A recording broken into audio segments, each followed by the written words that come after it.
একদিন দুই ছোট ছেলে পার্কে দেখা করে। একজন খুব গরিব পরিবারের আর অন্যজন খুব ধনী পরিবারের। ধীরে ধীরে তাদের মধ্যে গভীর বন্ধুত্ব গড়ে ওঠে। একদিন ধনী ছেলে তার গরিব বন্ধুকে নিজের বাড়িতে নিয়ে যায়। সে হেসে বলে, তুই কি কখনো সুইমিং পুল দেখেছিস?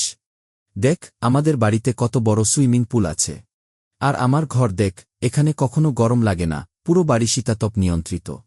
কয়েকদিন পর গরিব ছেলে বলে, তুই একবার আমার গ্রামে চল, আমাদের গ্রামের জীবনও দেখ।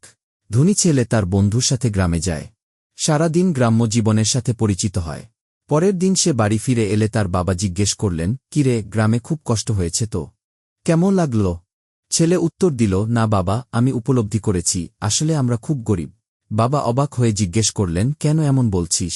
ছেলে বলল, বাবা, আমাদের বাড়িতে একটা সুইমিং পুল আছে, কিন্তু ওদের তো গোটা নদী। আমাদের কাছে দামি মোবাইল ফোন আছে, কিন্তু ওদের কাছে দাদিনানি আছে, যারা প্রতিদিন রাতে মজার গল্প বলে। আমাদের বাড়িতে এসি আছে, কিন্তু ওদের তো খোলা আকাশ আছে, যেখানে তারা প্রতিদিন তারা গুনে ঘুমায়। তাহলে বলো বাবা, আমরা ধনী নাকি ওরা? বাবা নীরব হয়ে গেলেন।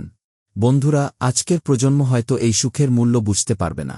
কিন্তু একবার গ্রামে গিয়ে খোলা আকাশের নিচে তারার আলো ঘুমানোর আনন্দ নিন, তারপর নিজেই বুঝতে পারবেন আসল সম্পদ কি। এই গল্পের মাধ্যমে বোঝা যায়, আসল সুখ ধনসম্পদে নয়, বরং প্রকৃতি ও পরিবারের উষ্ণতায় লুকিয়ে আছে।